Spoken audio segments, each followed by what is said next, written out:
Hello, friends. This is Robert Foster, and I am the chair of the Racial Justice Task Force at Dakota Street United Methodist Church. I'm coming to you to appeal to you to write to our mayor and commissioners in support of a police civilian oversight office, which is coming before the commissioners on November 2nd for a vote. Yesterday, Russell Edwards, one of our commissioners, tweeted about the fact that he was reconsidering the wisdom of creating this board because he hadn't heard from anybody about this, the creation of this board. And after I had emailed him, Russell said that, in fact, he had heard from a mountain of people in opposition to creating this civilian oversight office. But by the end of last night, in response to somebody else, only a handful of people actually in support of the Civilian Oversight Office. So what we need is for 1,000 or more of you to write your commissioners, right, and to tell them that you support the creation of Police Civilian Oversight Office within the Athens, Clark County Unified Government, right, and then to show up on November 2nd to City Hall to show your support of the creation of this oversight office. The beginning of this, right, that we sometimes forget is that back in June of 2018, Timmy Patman was run over by a police officer who was trying to chase him down, and it was caught both on the dash cam and on video on phone cameras, right? And in the aftermath of that, there was a great outcry about whether the community could trust the police, right?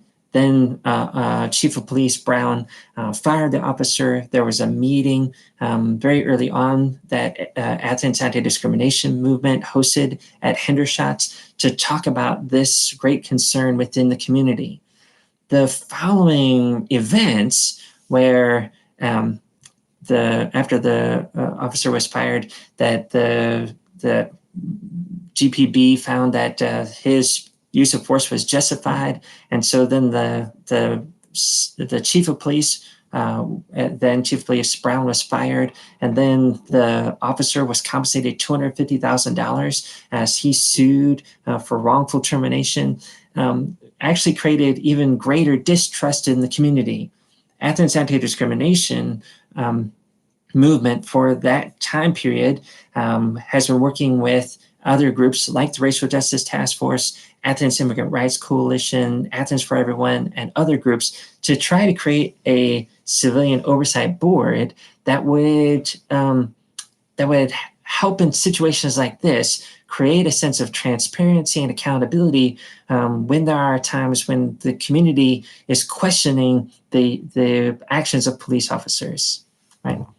So in February of 2020, Mayor Gertz appointed a task force to explore this issue. They worked with the National Association of Civilian Oversight of Law Enforcement, a national organization that works on such issues, to explore the creation of this kind of board and what would best work in the city. At the end of that year, in December 2020, the task force released a proposal to create an office that would have both an oversight board and an auditor that is a permanent office within the unified government that is answerable to the mayor and the commissioners in order to watch what is happening with different police events, and also to field questions and complaints from the community about police actions within the city, and to explore those, to have the Civilian Oversight Board look at those issues and find out what's happening. Now, in June of 2020, at the Justice for Black Lives rally at which I spoke, one of the things that we asked of the community was to show their support of the creation of the Civilian Oversight Board, and in the end, the office that is being recommended by the task force. What we've seen, right, instead is that there's been a lot of voices speaking against the board, and not nearly enough voices who support the oversight office. At that rally, there were thousands of people in the streets who were crying out for justice for Black lives in the wake of the deaths of Ahmaud Arbery and Breonna Taylor and George Floyd and many others that we had seen in that year and in previous years. And this is one of those places where the rubber meets the road. We have to mobilize now and to write our commissioners and the mayor and to show up on November 2nd to say that, in fact, we support the creation of this oversight office and board. Now, two complaints that you're going to hear, two things in opposition to the creation of this oversight office is one would be that when people say, well, this is an effort to defund the police, but actually just on its face, that's not even logical, right? The existence of a civilian oversight office in relationship to the police assumes that the police continue to do the good work that they do in our city and in our county, right? The concern is, right, when things happen that the community questions, there's a chance for these things to be explored, for there to be a transparent reporting on the decisions that were made about why a police officer was or was not disciplined in any particular action, and what actually happened in the events. For example, in 2019, there were 6 police-involved shootings in Athens, Georgia. 1 person was injured and 5 people died in those shootings. Now, at the time, the district attorney investigated those things and released a statement saying that in all 6 cases, there was a justified use of force. Now, that might be true, but what a civilian oversight board does is investigate those things on behalf of the community to see if they agree with that, and to then report back to the community, hopefully, right, that they also see that there was a justified use of force and that we should continue to trust the police in when they have to make those very difficult decisions. On the other hand, right, in light of all the police shootings and the capturing of the death of George Floyd on video, et cetera, right, there are reasons for people that continue to doubt that. And there are times when police officers are acting, using force that is excessive. Right?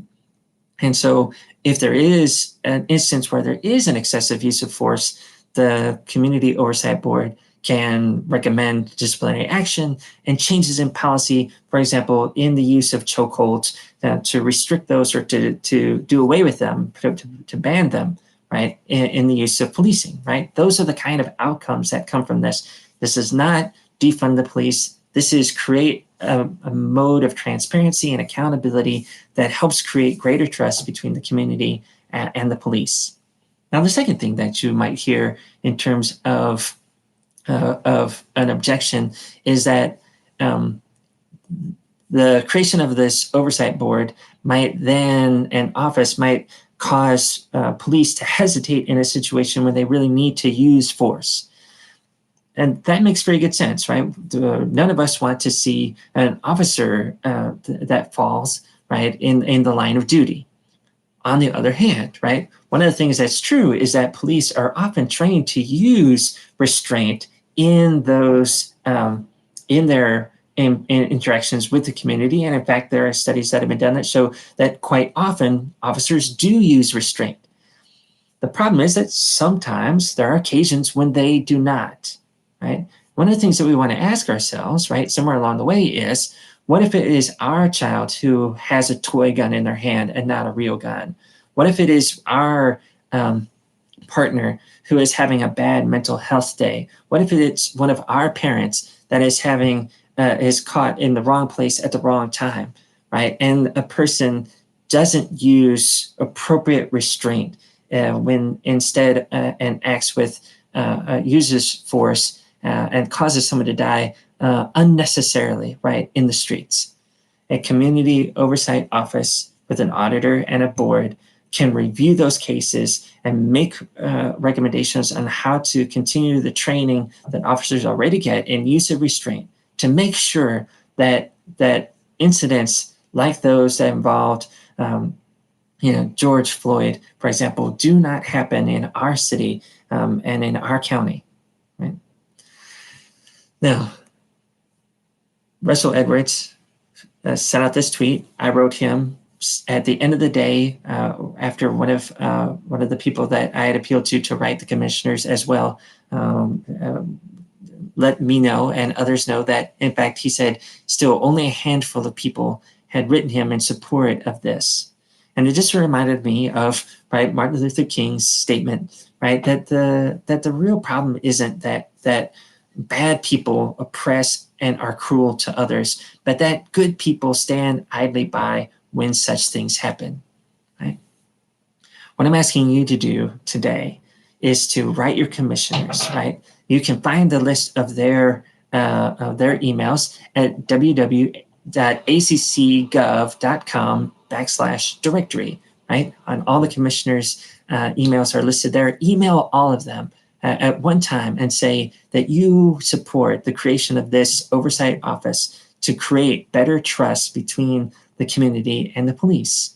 Right? If you need more information about this, Athens Anti-Discrimination Movement, who's been leading this, right? You can Google Athens Anti-Discrimination Movement, Civilian Police Oversight Explained, right? And that will bring up their page, and you can go and see their explanation of what it is that we're actually asking for, right? But I'm appealing to you today, right? Write your commissioners and then come and join us on November 2nd in support of police oversight. We need or more to write and to say that you stand for justice for Black lives, just like you stood with us in June of 2020, to see this civilian oversight office and board created so that there can be greater trust between the community and the police. And if and when things go wrong, things can be rectified and that trust can be restored.